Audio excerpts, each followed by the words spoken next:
In the email I received at 3:17 a.m., the subject line read only, "Please read this before something else happens." I opened it half asleep, expecting spam or some desperate appeal from someone looking for attention, but what I saw instead was a single wall of text that looked like it had been typed in one breath by a man whose hands were shaking as badly as his thoughts. He introduced himself as Daniel Hart, a 41-year-old antiques collector from Columbus, Ohio, and he said everything he was about to tell me began the night he acquired a wooden wine box from an estate sale tied to St. Louis's infamous Lemp family. According to him, the seller claimed it was found in a locked compartment behind a false panel inside the attic crawlspace of the Lemp mansion, a place already known throughout Missouri for hauntings, suicides, and some of the darkest chapters of American family tragedy. Daniel wrote that he purchased the box through a private online listing, not exactly eBay, but something similar, a collector's underground, he called it, because he'd always been obsessed with objects that carried history, and the Lemp mansion's history was thick enough to choke on. He added that he did not believe in ghosts or curses or anything remotely supernatural. "I was a rational man," he wrote. "At least until 3 weeks ago." According to his email, the night he brought the box home, he placed it on his living room table, still wrapped in the seller's brown paper, intending to open it the next morning when he had better light and a clearer mind. But around 2:40 a.m., he woke to the sound of something sliding across wood. When he walked into the living room, the wrapped box was no longer on the table but on the floor. His first thought was that perhaps a draft had knocked it off, or the table was uneven, but the way he described the room told me something else. The box had not fallen straight down, it had moved horizontally, several feet, as if gently placed. "I didn't think too much of it," he wrote, "but I felt watched. Not the normal kind of watched. The kind where your spine knots up and your body knows something before your mind does." The next day he unwrapped the piece for the first time. Inside was a small, dark-stained wine box with brass hinges, a hummingbird carved into the lid, and what looked like a shallow burn mark across one corner. He said it didn't smell like old wood, it smelled metallic, almost like dried blood. He tried opening it gently, then firmly, then with a screwdriver wedged between the lid and the lip, but the box seemed fused shut, as if sealed from the inside. He debated forcing it open, but something in him said not to, as if the box didn't want to be touched. That night the dreams began. He wrote that he hadn't had nightmares since childhood, but after he brought the box into his house, he kept seeing the same repeating image, a long hallway lined with wallpaper that peeled like scabs, with a single door at the end. Behind the door something breathed, a slow, dragging inhale, like lungs filling with thick smoke, and every time he reached for the doorknob, his vision blurred and the breath turned into a growl. He woke sweating, always at exactly 3:11 a.m. After 4 nights of this, he shoved the wine box into his basement storage room, hoping distance might dull whatever presence seemed to seep from it, but instead things worsened. His dog Finn, normally calm, began barking at the basement door every night until sunrise. Items in the kitchen moved centimeters at a time, never enough to be dramatic but enough to be undeniably deliberate. The worst moment, though, came on the 8th night. Daniel heard footsteps on his second floor, heavy, dragging, as if someone was walking with soaked boots. At first he thought it was an intruder, but when he called out, the footsteps paused, then continued with a limp, as if mocking him. He climbed the stairs slowly, phone flashlight shaking in his hand, and just as he reached the top landing, he saw a shadow slip into his bedroom. It wasn't human-shaped, he wrote. It was too tall, too thin, and moved like a spider repositioning its limbs. When he entered his room, nothing was there. The air was colder than the rest of the house, and the smell, he described it like rotting flowers, was thick enough to taste. He didn't sleep that night. Instead, he sat in his living room with all the lights on, staring at the basement door, half expecting it to open. The next morning he tried contacting the seller, but the profile had vanished. The listing was gone. No trace of the transaction remained except his bank withdrawal. He searched for any records of the box online, digging through forums, archived blogs, collector threads, nothing. The only consistent detail he found was that the Lemp mansion had countless sealed-off spaces, false rooms, and hidden compartments where family members once stored things they didn't want discovered. "I don't think the box was meant to be found," he wrote. "I think it was meant to be contained." The final line of his first email read, "I'm writing this because whatever is in my house now is not staying in the basement anymore. And last night, it said my name."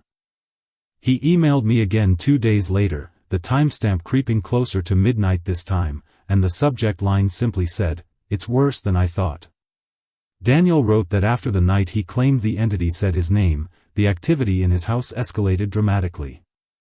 He explained that the air inside his home no longer felt normal, every room carried a subtle vibration, like the walls themselves were humming, and shadows seemed to pool in corners that had never been dark before. He had installed cameras to capture any unusual activity, thinking he might be able to catch an intruder or some prank, but reviewing the footage left him more terrified than the unexplainable noises ever had. On the recordings, furniture would tilt slightly, drawers would slide open, and one night the camera in his living room caught the wine box itself levitating off the floor for nearly 10 seconds before it slammed back down with a metallic clang. Daniel described the sound as worse than any scream he had ever heard, a high-pitched ringing combined with a deep growl that seemed to resonate in his chest. He tried contacting paranormal investigators, but they all refused to enter his home after hearing a description of the box and the house's history. Even seasoned ghost hunters were unnerved by the idea of anything connected to the Lemp mansion. Then came the sleep deprivation.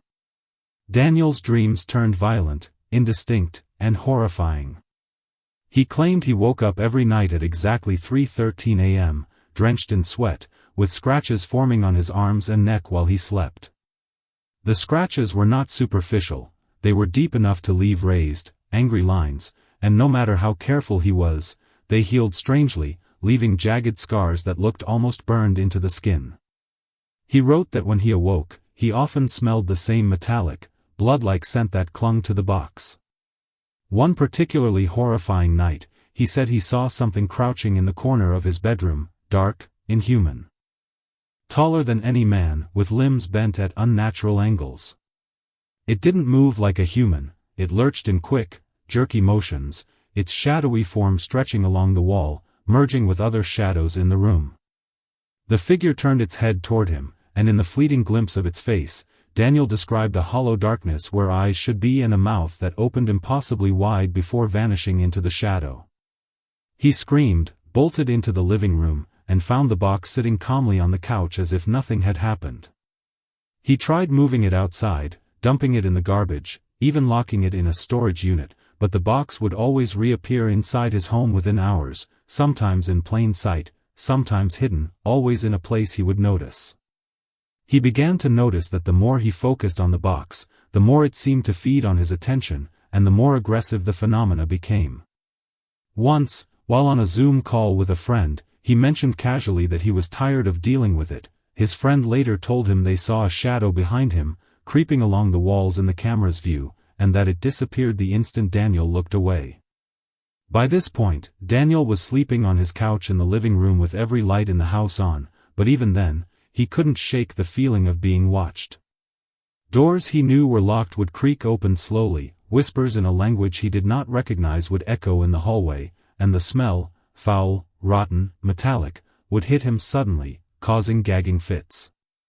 He began documenting everything obsessively in a notebook, fearing he might forget some detail that could explain what was happening. The notebook quickly filled with drawings of the shadow creature, sketches of the box, timestamps of sounds, scratches, and temperature readings. Daniel explained that every night, the entity seemed to test him, pushing boundaries, altering reality. One night he walked past the staircase and claimed to see what looked like hundreds of black crows perched along the railing, their eyes glowing red. As he watched, they took off all at once in perfect synchronicity, circling the ceiling above him, only to vanish the instant he blinked. The temperature in his house, he wrote, fluctuated wildly, sometimes hitting freezing lows in the summer, and the air pressure would shift, causing headaches and dizziness. Electronic devices would fail randomly, his phone would ring with no caller ID, and when answered, all that could be heard was static, broken occasionally by a whisper of his name. Daniel wrote that the sensation of being physically watched was now constant, inescapable, and that he started to feel something touching him even when alone. At first it was light, brushes of fingertips against his arms or legs while he moved through the house. Then heavier, enough to knock him down or pin him to the floor. One night, he claimed, he woke to find the box on top of him, the lid slightly open, and a black mist rising from it, swirling around his head, cold and suffocating, before retreating and leaving him gasping for breath. He did not dare sleep after that night and began living on a strict cycle of exhaustion and caffeine. Daniel tried reaching out to historians familiar with the Lemp mansion, explaining that he had purchased the box from the estate, hoping for insight into its origin. Some dismissed him as delusional, others warned him to abandon the object and move far away. None could give a definitive answer. According to his email, he began to notice subtle psychological changes. His voice would echo when spoken aloud, footsteps would repeat his own movements, shadows would mimic him with a delay. He began questioning whether he was dreaming, hallucinating, or if the entity was actively manipulating his mind. He included screenshots of timestamps showing the box appearing in places he had just been, the shadows shifting in impossible directions, and one chilling frame where the shad. Thank you for watching my full video. To get part 2, let me know in the comments.